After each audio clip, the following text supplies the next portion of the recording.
Hello guys, के छ त खबर? सबै सन्चै छौ नि हैन? ल आज हाम्रो अर्को भिडियो आइसकेको छ। आज चाहिँ हामीले के पढ्ने भन्दाखेरि आज हामीले चाहिँ हेडिङ र प्याराग्राफको बारेमा पढ्ने है त। हेडिङ र प्याराग्राफ भनेको के हो?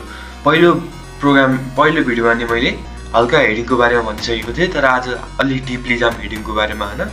अनि त्यसपछि प्याराग्राफको बारेमा पनि जान्ला है त। त्यसपछि यो चाहिँ बोइलर प्लेट बनाऊँ। त्यसपछि के गर्ने भन्दाखेरि टाइटलमा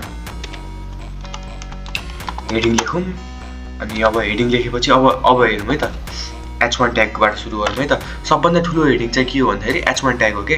सबभन्दा ठुलो हेडिङ केले डिनोट गर्छ भन्दाखेरि H1 ट्यागले डिनोट गर्छ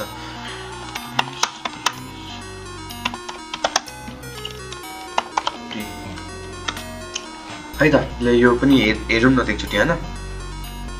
हेर त कति ठुलो छ, बोल्ड पनि छ अनि फन्ट साइज ठुलो छ हैन। अब सेकेन्ड हेडिङ हेर है त। त्यसो भए H2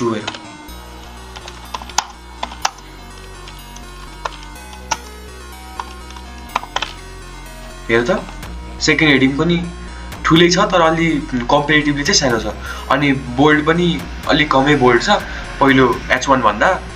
अनि फन्ट साइज नै सानो छ। त्यस्तै हामी जति तल जाँदै गर्छौँ त्यति फन्ट साइज र बोल्ड कम हुँदै जान्छ। लाइक अब S3 मा हेरौँ, दिस इज थर्ड हेडिङ हैन। अब जस्तै अब H4 मा हेरौँ, दिस इज नेक्स्ट हेडिङ। अनि H5 मा नि हेरौँ, दिस इज स्मल हेडिङ। अब ल लास्ट चाहिँ अब एउटा 6 पनि हेरौँ है त।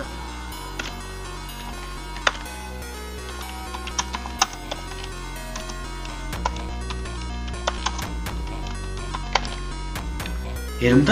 अब यहाँ हामीले के नोटिस गरौँ भन्दाखेरि सबभन्दा ठुलो हेडिङ के रहेछ भन्दाखेरि H1 रहेछ। H1 ट्यागले चाहिँ सबभन्दा ठुलो हेडिङ डिनोट गर्दो रहेछ कि। अनि त्यस्तै जति तल जाँदै गयो त्यति सानो हेडिङ हुँदो रहेछ। लाइक H2 ट्यागले कस्तो हेडिङ देखाउँछ भने H1 भन्दा हल्का सानो छ, H3 अझै सानो छ H2 भन्दा, अनि H4 पनि सानो छ। त्यस्तै सानो गइरहेको कि, लाइन बाई लाइन सानो भइँदै गइरहेको कि। यो चाहिँ हेडिङको कुरा भयो। हाम्रो प्याराग्राफको कुरा पनि पढौँ न त आज। प्याराग्राफको कुरामा के छ भने पी ट्याग युज हुन्छ। प्याराग्राफ भनेको के हो? P tag. पी ट्यागले के गर्छ? प्याराग्राफ डिनोट गर्छ। दिस इज फर्स्ट प्याराग्राफ है त। ल पहिलो प्याराग्राफ लेखौँ। प्याराग्राफमा चाहिँ बोल्ड हुन्छ, नर्मल साइज हो क्या, यो चाहिँ नर्मल टेक्स्ट हो। अब अर्को प्याराग्राफ नै लेखौँ है त।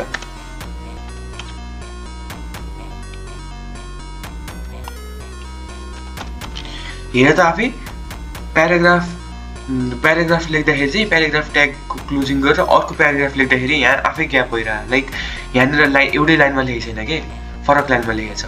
किन त्यसो भयो भन्दाखेरि प्याराग्राफ त हामीले एकै लाइनमा लेख्दैनौँ नि त, प्याराग्राफ त फरक लाइनमा लेख्छौँ नि, त्यही भएर यसमा ग्याप भएको हो। अनि हेडिङमा नि त्यस्तै हो। हेडिङमा नि एउटै लाइनमा चाहिँ हेडिङ लेख्दैनौँ नि सबै हेडिङ, त्यही भएर तल ग्याप भएको हो। ल यसलाई हामीले के अरे वेबसाइटमै गएर हेरौँ न त। वेबसाइटमा कस्तो देखिन्छ, वेब पेजमा कस्तो देखिन्छ भनेर हेरौँ है त। ल यहाँ हेरौँ है त। यहाँ के भयो भन्दाखेरि यो के हो? यो भनेको टाइटल हो नि त। टाइटल यहाँ आउँछ भनेर हामीले पहिलो भिडियोमा भनिसक्यौँ। अनि अब यो भनेको के भन्दाखेरि आइपी एड्रेस हो। यो चाहिँ एड्रेस हो कि। अहिले यो यस्तो किन देखाएको छ भन्दाखेरि यो अहिले सेक्योर छैन, हामीले डोमेन नै किनेको छैनौँ, त्यही भएर चाहिँ यस्तो देखाएको छ कि। यो नर्मल हो। डोमेन भनेपछि .com यताउता भन्ने आउँछ कि। ल हामी अहिले हेडिङतिर जाऊँ है त।